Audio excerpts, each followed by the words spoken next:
When we look at the recession we have just been through, we can see a correlation between the price of oil and economic growth.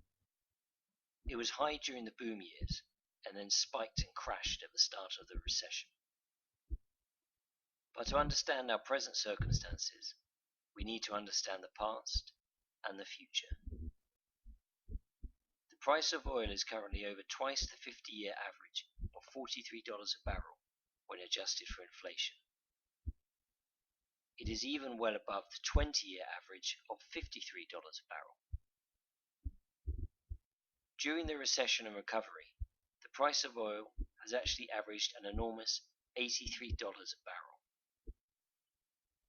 And if we count just for the last 4 years, so that we include only the recovery and do not include the massive and temporary fall in the oil price during the global financial collapse of 2008 and 9, the price of oil has averaged $92 a barrel.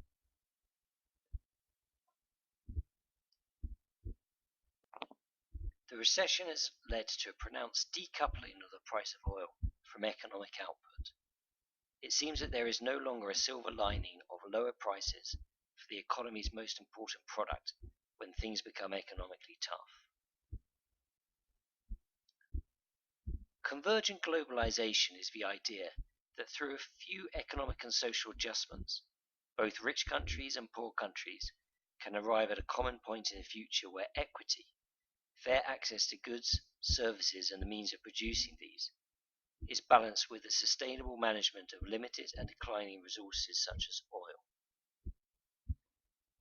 By heading for such mutual convergence points, developing countries get the chance to lift themselves out of poverty, and rich countries ensure that their economies and societies prepare for change. The good news is that in the last few years, our economies have started to converge as poor countries have got richer relative to rich countries. The bad news is that this new wealth is built on rising prices for declining commodities such as oil and metals.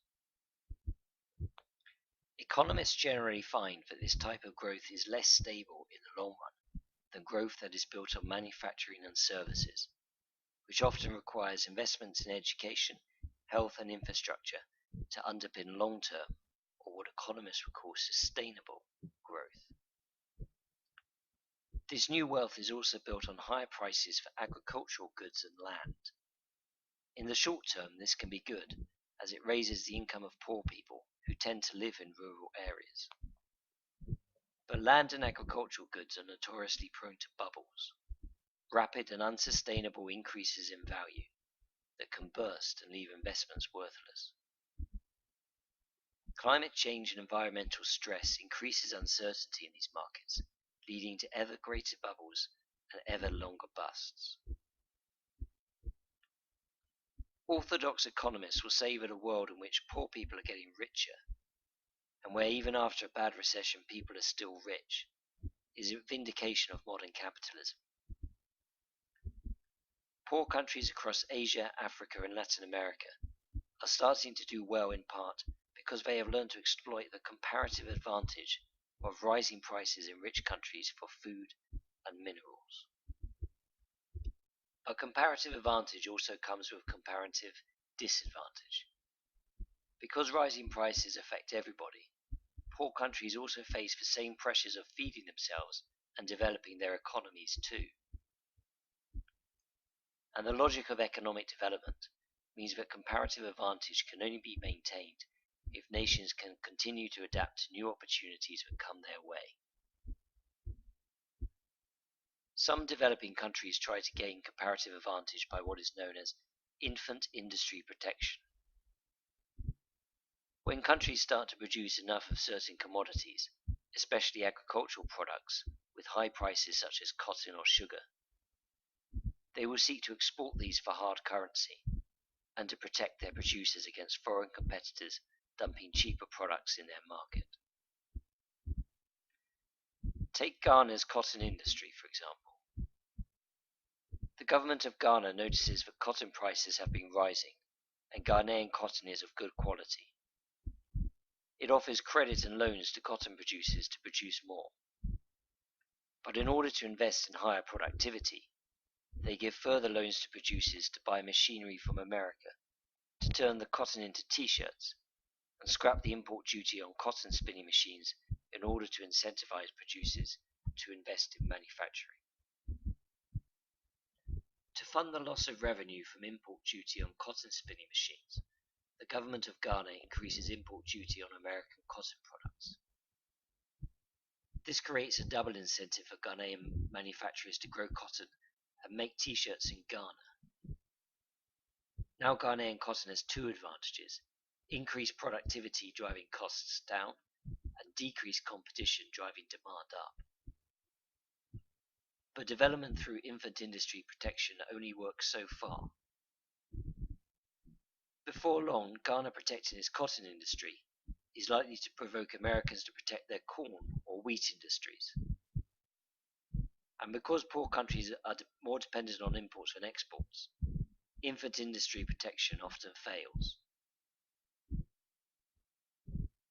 240 years ago, Adam Smith demonstrated that industries are born, grow, and die through innovation, adaptation, and efficiency. Comparative advantage is achieved when a business or industry innovates, adapts, or becomes more efficient relative to a competitor. 200 years after Adam Smith, E.F. Schumacher wrote a book of radical economics and philosophy called Small is Beautiful, a study of economics as if people mattered. Schumacher thought that because economics could only measure things that could be valued, that this would always lead to things that can't be valued, or that are difficult to value, being left out of the equation. And because business values efficiency most of all, there is a tendency to ignore uncertainty, particularly in relation to the natural world.